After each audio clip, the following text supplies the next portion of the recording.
Golden Goose. The Brothers Grimm. There was a man who had 3 sons, the youngest of whom was considered very silly, and everybody used to mock him and make fun of him. The eldest son wanted to go out and cut wood in the forest, and before he left home his mother prepared beautiful pancakes and a bottle of wine for him to take with him, so that he might not suffer from hunger or thirst. As he entered the forest he met a gray old man, who bade him "Good morning," and said, "Give me a little piece of cake out of your basket, and a drop of wine out of your bottle, for I am very hungry and thirsty." But the clever son replied, "What!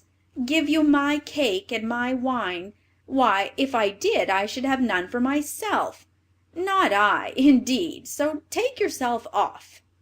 And he left the man standing and went on. The young man began cutting down a tree, but it was not long before he made a false stroke. The axe slipped and cut his arm so badly that he was obliged to go home and have it bound up. Now, this false stroke was caused by the little gray old man. Next day the second son went into the forest to cut wood, and his mother gave him a cake and a bottle of wine. As he entered the wood the same little old man met him and begged for a piece of cake and a drop of wine, but the second son answered rudely, "What I might give to you I shall want myself, so be off." Then he left the little old man standing in the road and walked on. His punishment soon came. He had scarcely given 2 strokes on a tree with his axe when he hit his leg such a terrible blow that he was obliged to limp home in great pain. Then the stupid son said to his father, "Let me go for once and cut wood in the forest." But his father said, "No, your brothers have been hurt already, and it would be worse for you, who don't understand wood cutting." The boy, however, begged so hard to be allowed to go that his father said, "There, get along with you. You will buy your experience very dearly, I expect." His mother, however, gave him a cake which had been made with water and baked in the ashes, and a bottle of sour beer.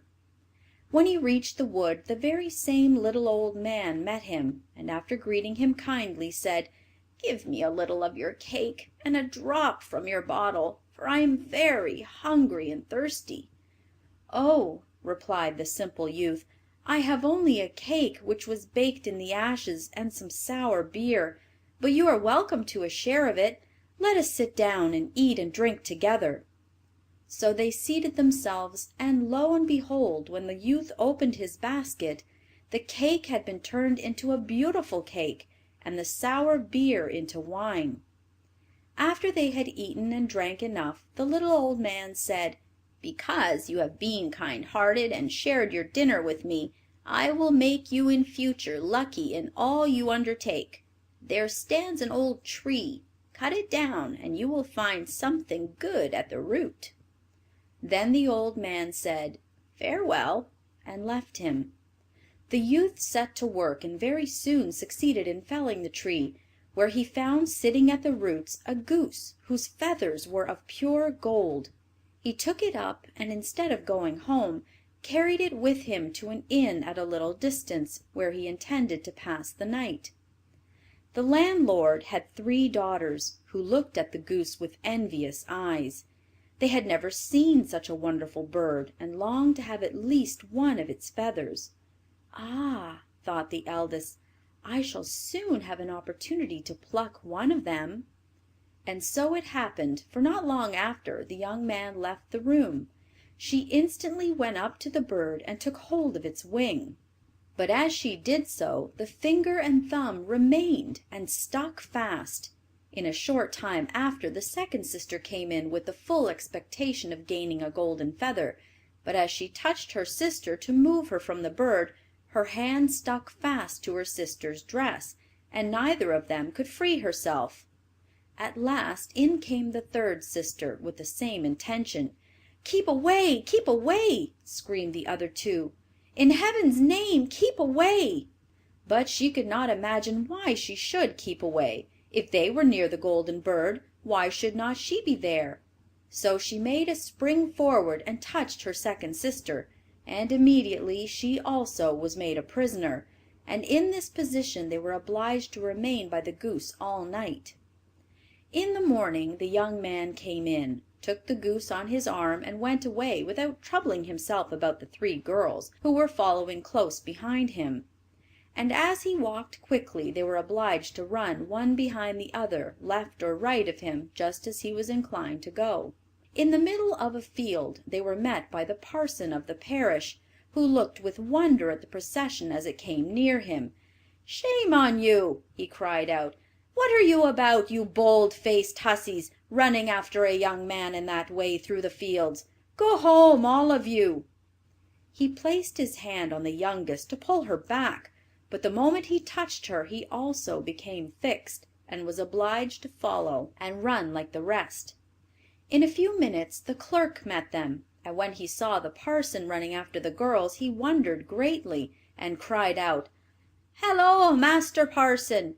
Where are you running in such haste? Have you forgotten that there is a christening today?"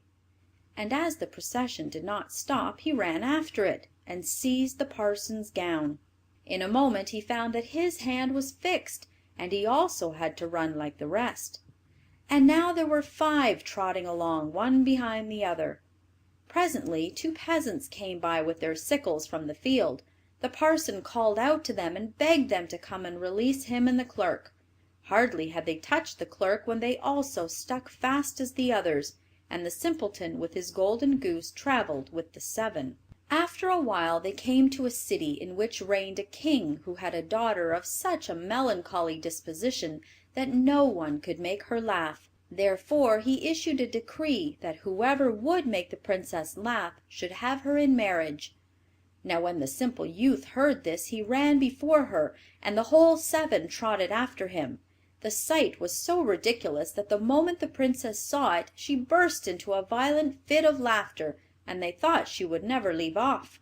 After this the youth went to the king, and demanded his daughter in marriage, according to the king's decree. But his majesty did not quite like to have the young man for a son-in-law, so he said that, before he could consent to the marriage, the youth must bring him a man who could drink all the wine in the king's cellar. The simpleton went into the forest, for he thought, "If anyone can help me, it is the little gray man." When he arrived at the spot where he had cut down the tree, there stood a man with a very miserable face. The youth asked him why he looked so sorrowful. "Oh," he exclaimed, "I suffer such dreadful thirst that nothing seems able to quench it, and cold water I cannot endure. I've emptied a cask of wine already, but it was just like a drop of water on a hot stone." "I can help you," cried the young man. "Come with me, and you shall have your fill, I promise you." Upon this he led the man into the king's cellar, where he opened the casks one after another, and drank till his back ached, and before the day closed he had quite emptied the king's cellar. Again the young man asked for his bride, but the king was annoyed at the thought of giving his daughter to such a common fellow, and to get rid of him he made another condition. He said that no man should have his daughter who could not find someone able to eat up a whole mountain of bread. Away went the simpleton to the forest as before, and there in the same place sat a man binding himself round tightly with a belt, and making the most horrible faces. As the youth approached he cried, "I have eaten a whole ovenful of rolls, but it has not satisfied me a bit. I am as hungry as ever, and my stomach feels so empty that I am obliged to bind it round tightly, or I should die of hunger."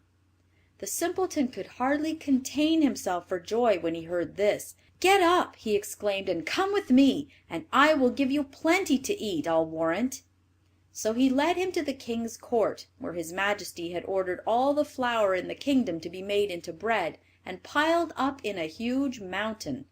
The hungry man placed himself before the bread, and began to eat, and before evening the whole pile had disappeared.